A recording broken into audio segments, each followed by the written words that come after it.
अद्भुत अलौकिक सुंदरता है इस स्त्री की, और इंद्रपुत्र होने के नाते हर सुंदरता पे सिर्फ मेरा अधिकार है।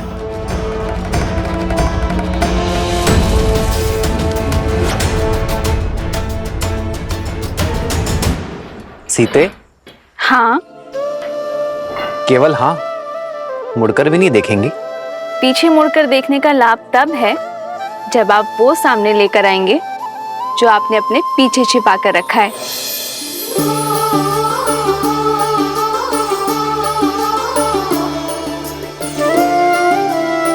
दृष्टि दूसरी ओर थी, तब भी देख लिया मुझे।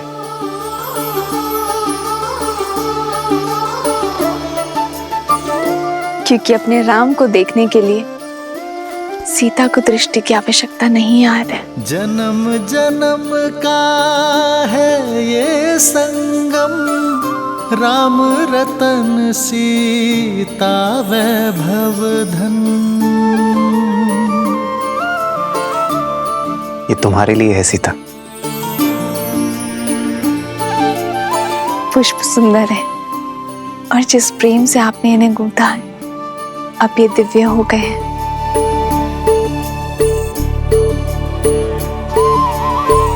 आपने ये केवल दिखाने के लिए बनाए हैं, तो स्वयं लगा दीजिए।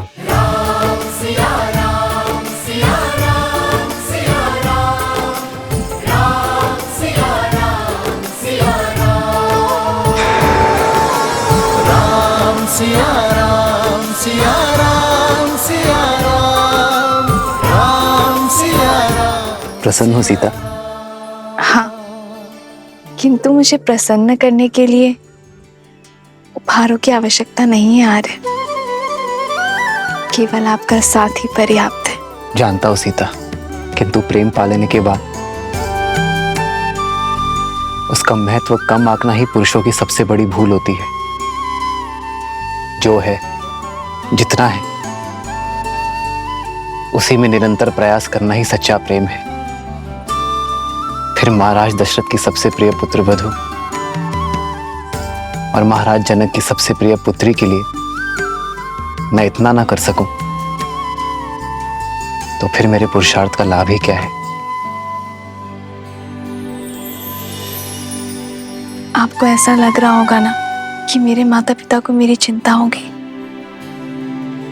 किंतु चिंता वहां होती है जहां विश्वास नहीं होता, और मेरे माता पिता को आप पर पूरा विश्वास है। अपने जमाता श्री राम पर महाराज जनक का विश्वास पूर्ण है।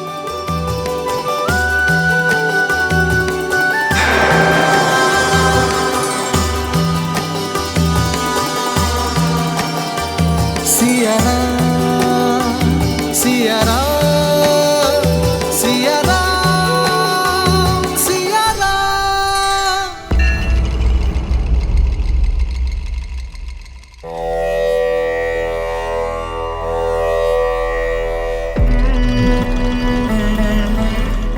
तिलक लगा रही हो, परंतु हाथों में कंपन है। तुम हमारी विजय से प्रसन्न नहीं मंदोदरी? आपके विजय के उल्लास में तिलक लगाया आपकी भार्या ने,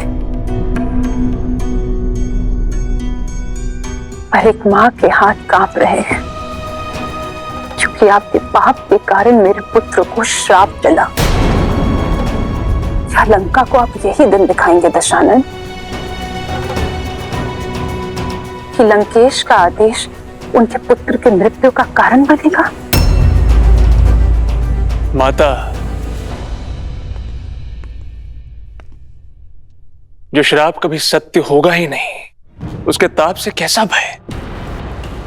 और मुझे पूर्ण विश्वास है मेरे पिताश्री मुझे कभी ऐसी कोई आज्ञा नहीं देंगे जिससे मेरी मृत्यु मेरे समीप आए, और लंका की महारानी को ये भयभीत होना शोभा नहीं देता। ये महारानी तुम्हारी मां भी है पुत्र। इस श्राप का भय इस मां के मन से कभी नहीं जाएगा। शाप और वरदान एक वीर के जीवन का भागीदार होता है मंदोदरी, परंतु एक पिता तुम्हें यह वचन देता है, जब तक मेरी श्वास चलेगी मेरे पुत्र पर किसी संकट की छाया नहीं पड़ने दूंगा। पाप और श्राप अपने परिणाम तक पहुंचने का मार्ग प्रशस्त कर ही लेते हैं लंकेश। पाप और पुण्य की परिभाषा इतनी सरल नहीं। तुम्हारी मां के मन से यह भय दूर करने का केवल एक ही मार्ग है मेघनाथ। जाओ, तप करके ब्रह्मदेव का आशीष पाओ और उनसे माया युद्ध का आशीष पाओ। एक बार तुम माया युद्ध में सिद्धस्त हो गए तो कोई शाप तुम्हें हानि नहीं पहुंचा पाएगा। जो आज्ञा पिताश्री। लंका की समृद्धि अमर रहे। आशीर्वाद दीजिए। यशस्वी भव।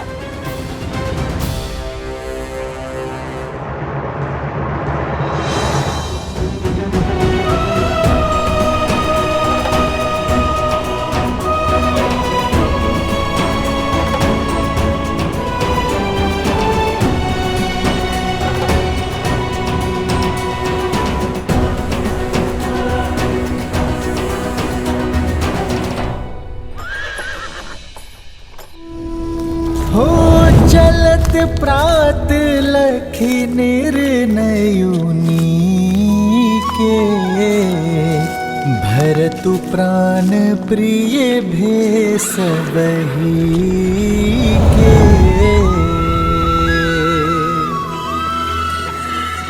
मुनि ही बंदी भरत ही सिरुनाई, चल सकल घर विदा कराई।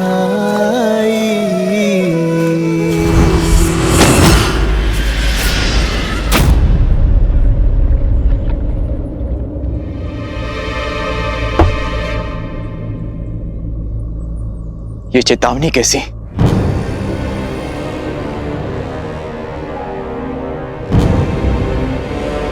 अयोध्या की सीमा लांघकर हम निषाद राज गुहा की सीमा में प्रवेश कर चुके हैं। अपने राम भैया को लाने के लिए हमें जो सीमा तोड़नी पड़े हम तोड़ेंगे।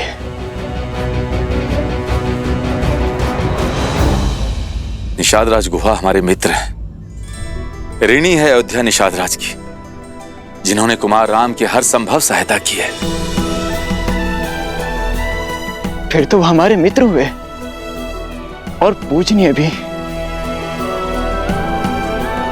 मैं अभी उनसे मिलकर उनकी सीमा पार करने की अनुमति लेकर आता हूं।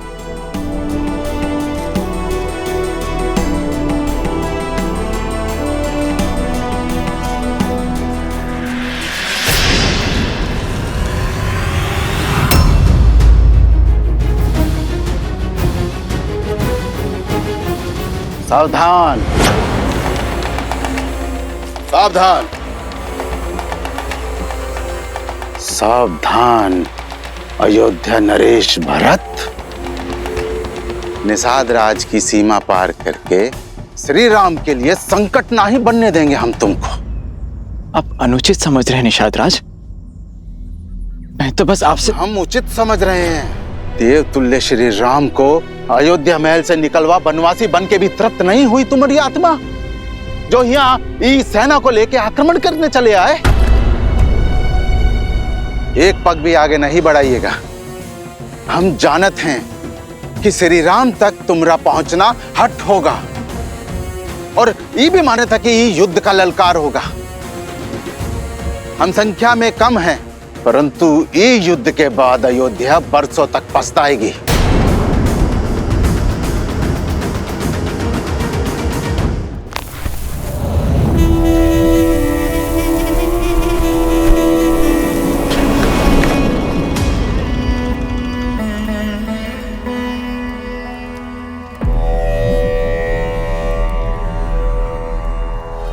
राजा के लिए उसका राज्य, उसकी प्रजा का हित, प्रजा की सुरक्षा सर्वोपरि होती है। मैंने जो किया वो किसी द्वेष से नहीं किया। मैं केवल अपना राजधर्म निभा रहा था। समझ रहे हो ना? भैया, मेरे मन में आपके लिए केवल प्रेम और सम्मान है। जानता हूं, और तुम भी जान लो, मेरी बहन और मेरे भांजे को सदैव लंकेश की सुरक्षा मिलेगी। परंतु अगर ये यहां रहा तो अपने पिता के प्रारब्ध को कभी भुला नहीं पाएगा। तुम दोनों दंडकारण्य चले जाओ, हमारे दूर के भाई कारदूषण के पास। स्थान और परिस्थिति बदलेगी तो तुम्हारे और शंभू कुमार के लिए विद्युजीवा को बुलाना थोड़ा सरल हो जाएगा। मैं समझती हूँ भैया, आपके आदेश का पालन होगा। मैंने तुम्हारा पति छीना है, तुम्हारा जीवन नहीं। पत्नी धर्म से मुक्त हो तुम। जीवन का नया पथ और नया साथी चुनने को स्वतंत्र हो तुम। ये मेरा वचन है, जो भी तुम्हें भाएगा तुम्हारा होगा, तुम्हारा होगा, किसी भी मूल्य पर, किसी भी मूल्य पर। ये रावण का वचन है।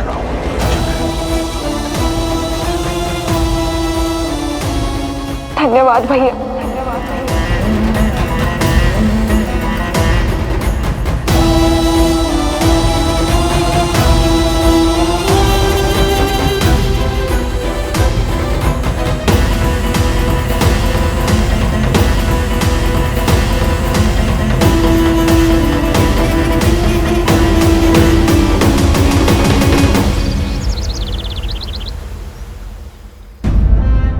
महाराज दशरथ का देहांत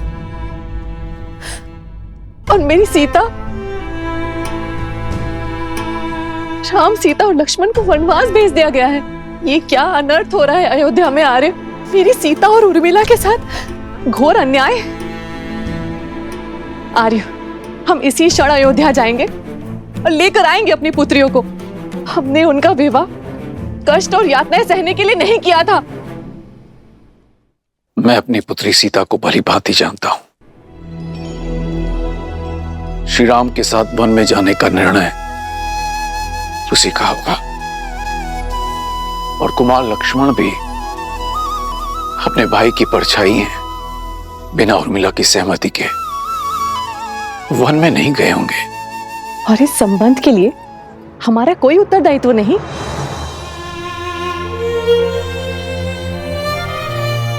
माता पिता को अपनी पुत्री के वैवाहिक जीवन में हस्तक्षेप नहीं करना चाहिए सुनैना, जब तक वो दोनों हमसे अपना परामर्श न मांगे।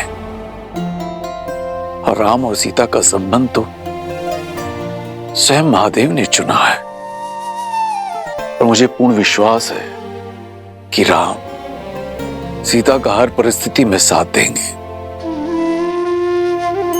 और यदि उन्हें कोई पीड़ा होती, कोई समस्या होती, तो वो हमसे हमारी सहायता अवश्य मांगते। माना कि राम और सीता ने हमसे कोई सहायता या परामर्श नहीं मांगा, परंतु कुमार भरत भी तो हमारे जमाता है ना। और उनका ये पत्र, ये संकेत है कि वो हमारी मंत्रणा चाहते हैं। क्या आपको अब भी यही लगता है आर्य कि हमें नहीं जाना चाहिए?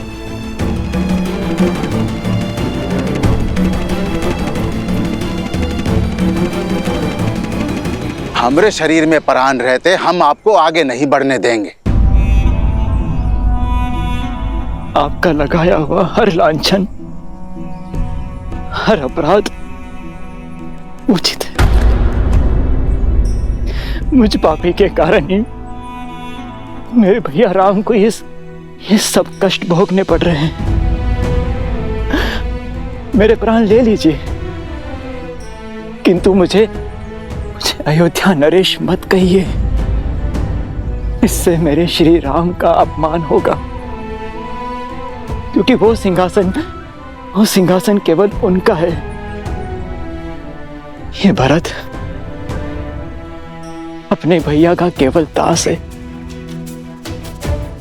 आपको मेरे प्राण लेना है तो मेरे भैया से भेंट करने के बाद ले लेना, क्योंकि ये जो भरत आपके सामने खड़ा है ये केवल देह मात्र है। आत्मा तो वनवास जा चुकी है। कृपया मुझे उनसे मिल लेने दीजिए। उनसे मिलना मेरे लिए अत्यंत आवश्यक है। मुझे आगे जाने दीजिए, उनसे मिलने दीजिए।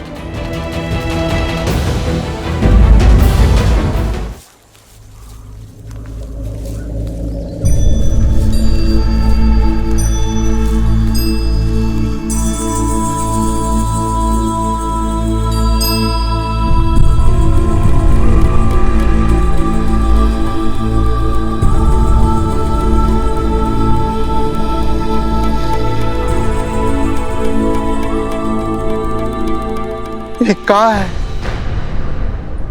सारी महारानियां ऐसन वस्त्र में, और ये कलश।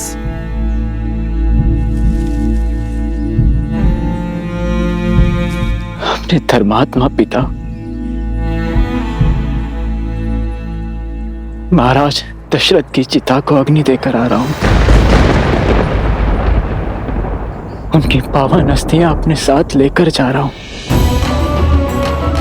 ताकि उनके ज्येष्ठ पुत्र मेरे राम भैया उनकी अस्थियों का विसर्जन कर सके। श्री राम को कष्ट पहुंचाना, ऐसा विचार मैं स्वप्न में भी नहीं कर सकता। मेरी मंशा तो उन्हें उनके उचित स्थान अयोध्या के सिंहासन पर बैठाने की है। यदि आपको अब भी मुझ पर संदेह है तो लीजिए, ले लीजिए मेरे प्राण।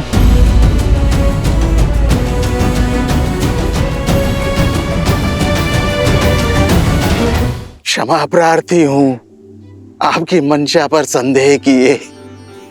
क्षमा।